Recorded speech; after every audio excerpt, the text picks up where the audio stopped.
Hello again, welcome everybody to another edition of the Rural Report. I am your Rural 2IC, and if this is your first time joining, welcome. We've got a bunch of new subscribers here as of late, so I just wanted to make sure that I reach out and actually say thank you. I appreciate each and every one of you for coming back.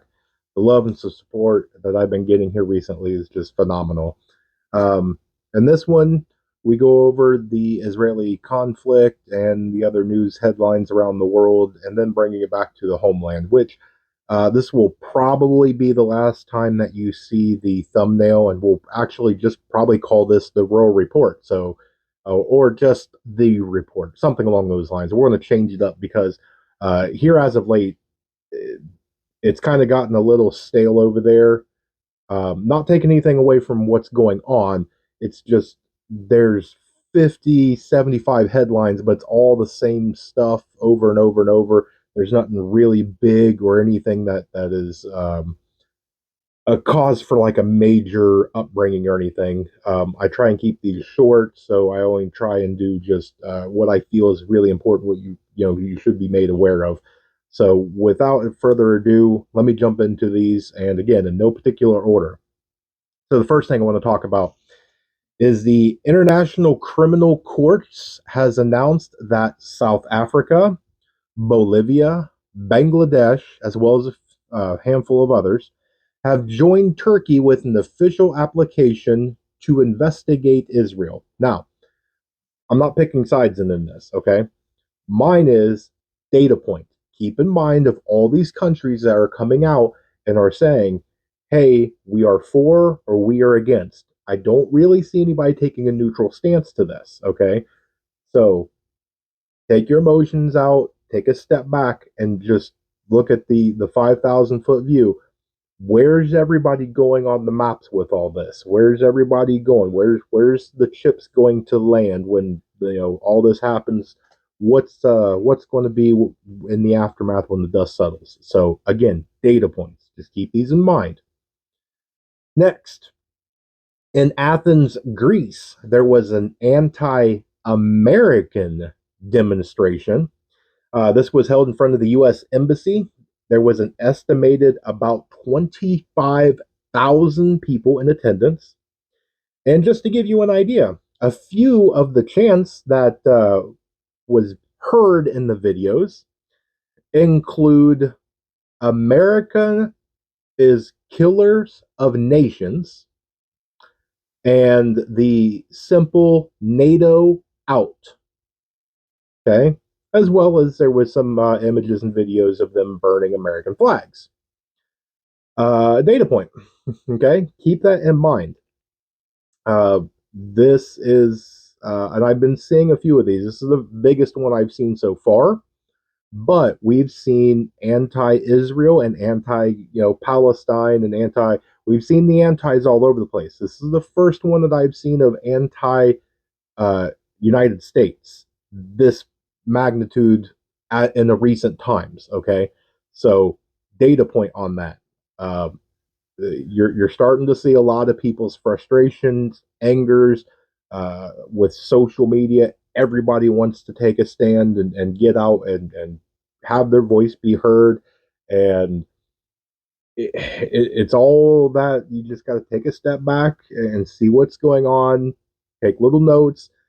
It's just gathering intelligence and sitting back and seeing where kind of everybody stands. So, um, it doesn't seem like Athens, Greece likes the United States right now. Okay, uh, kind of keeping into that motive. Due to fears of violent incidents, the government has issued a memo to the staff of the U.S. Embassy in Turkey to reduce public appearances and public presence and do not wear any identifying insignia. So, insignia. I don't know why I couldn't. I have trouble speaking English, I guess. So what they are saying is, you are a American.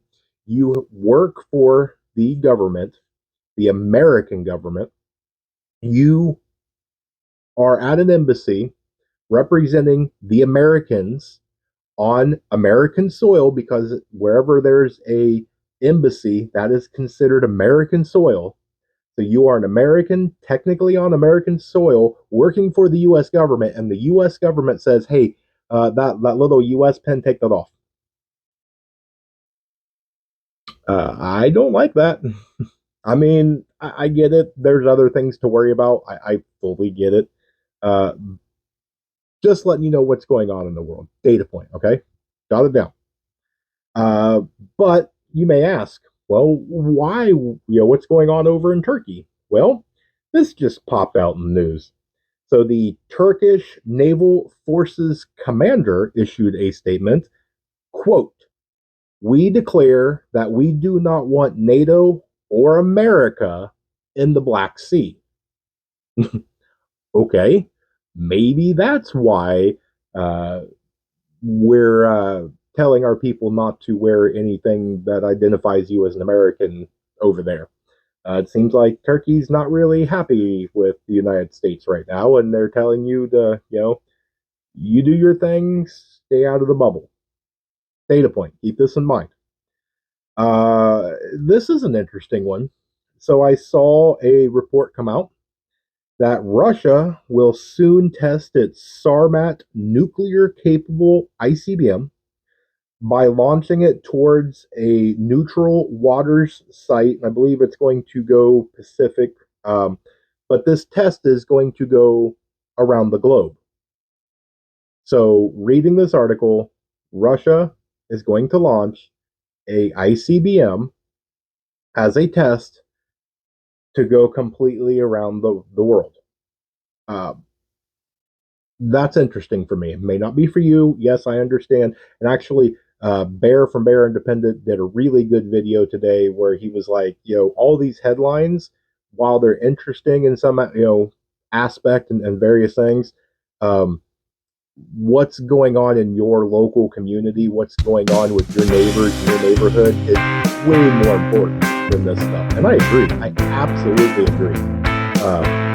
I bring this to you so that way you can get hopefully some interesting, at least what I find in my opinion, interesting headlines and data points from around the world.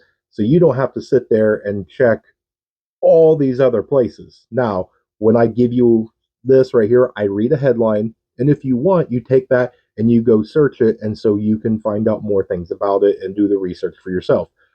I just give you a little bit and I open the door. If you don't find it important, then you move on. If you find it important, I've let you know so that way you can data point it down, then research it later.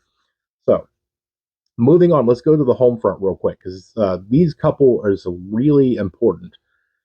So, it came out that Citibank is, I guess, planning on Monday uh, in a effort to cut costs. They will be issuing massive layoffs, resulting in, quote, tens of thousands of positions eliminated. So, and I also saw some other things on this that there was, oh, I can't remember who it was. There was a it was a financial group and they just released a report on potential bank runs, like war gaming, what would happen on bank runs. And they had, I think they picked 10 that looks like uh, might be teetering on the edge or come close, and what would happen if a bank run happened, what would happen to them. And Citibank was on that. So here it is, it's Friday. Are we going to, and I am not making a prediction, okay? Do not sit here and tell your friends that Rural said this. I'm saying, could we see what happened here recently with Citibank over the weekend? Could Citibank fall? Is that the next big bank to, there it is, gone? Uh, Very interesting, or could it be next week, or over the holiday week? So, data point, keep that in mind. The economy is great, but Citibank's getting ready to lay off tens of thousands of people. Sure, it is. All right, so this next one, and I really don't like getting in politics, but this one was just too good. So I guess I'll take the ramifications if somebody, wants to in one form of fashion or the other. So the publication, The Economist, has, I guess, come out with the front page of their publication naming Donald Trump and his maybe possible victory of the presidential election in 2024 as the main threat to the entire world. Now, whether you're for him, whether you're against him, whether you don't care about the man, I don't see him as the second coming of Jesus that's going to save the entire planet. And I don't see him as, Satan reincarnated or whatever you want to say, and he's going to destroy the planet if he wins. I I don't even know where to go with this, to be honest with you. It's it's very odd. And if you go back into some history, the New York Times and various other people, I mean, what was it? The New York Times named Adolf Hitler as Man of the Year, and there's no ramifications, but you have an ex-president running to be the next president, and you're saying if he wins, the whole world's going to whatever. It's just odd. We live in odd times, folks. All right, let me skip to this last one here. All right, so new documents were released after a FOIA request or a Freedom of Information Act that suggest that the company LexisNexis has been selling personal location and facial recognition data to the U.S. Customs and Border. Let that sink in for a minute. Now, this has apparently been going on for well over a year that we know, or at least that this FOIA that we know from the FOIA. But not just that, it also includes your social media posts, your IP address, your employment history, as well as your text messages and phone call history. I don't. What do you want me to say to that? I mean, I guess if I really have to narrate my opinion on this, um, it's not surprising. I mean, yeah, it's finally coming out, but I'd say that most of the people that you watch that is in the prepping community have been saying that, the internet, they monitor you. I mean, how many times have you sat there with your friend or your wife or husband or whatever, and you got talking about, I don't know, a new toaster, and then you take and grab your phone, and the first advertisement to come up is here's a sale on toasters, or here's a coupon on a toaster, or check out this new luxurious model of toaster. It's one of the it you you have a little plastic device that monitors you at all time. It hears you, it sees you, it geolocates you, it knows you better than you probably know yourself. Um, and it's one of those ones of I had a discussion not long ago with a friend about this where they were like, I come home, I do some stuff, but then I always, for a couple hours a day, like put my phone in the microwave. So that way I know I have a few hours, to where it's just me and I'm not monitored. I'm like, yeah, but there's other things. It's not just your phone, it's your computer, it's your tablet, it's your modem, it's your indoor security, cameras and different things. It's everything, and the way that they have the sharing capabilities. So if your neighbor has Wi-Fi, it still may pick up on you on things. If you're out in public, even if you don't carry your phone, you're still being tracked and listened to and monitored. And it's to the point that you see the people that go through and they're like, okay. So like one of the things that we talked about was the younger generation that sends naked pictures to each other. And you go, well, I don't even take a picture. I've never had one on my phone. And I was like, yeah, but have you ever dressed with the phone in the bedroom, or taken a shower and had the phone in the bathroom while listening to music, or you were, on a phone call and put it down on the sink and then took a shower? Like, I would almost venture to guess that somewhere on the dark internet, 99.9% of the entire population that has, some sort of technology probably has, at the very least, a sensitive photo out there. So we have no privacy. I mean, none whatsoever. And for the people that go, uh, first rule of prepping is you don't talk about prepping, and and it's to the thing when I tell people you got to link up, you've got to form a mag or a tribe, or at least get some friends or something that's in the prepping community. Try and do this so you're not doing it alone. And you're like, no, no, no, no, you can't do that. OPSEC, they'll know.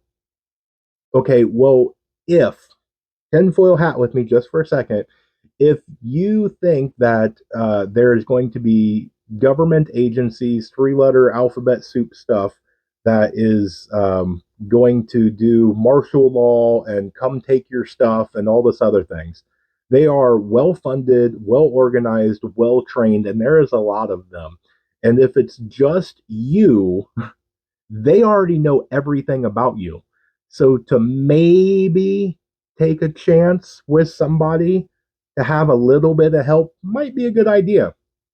Just saying, just throwing it out there, to take that chance to where, hey, I've been talking to Bob, and Bob seems like a pretty good guy, and we've been hanging out, and he seems, hey, Bob may be the best thing for you and might, be a really good MAG member, or Cindy, or whoever.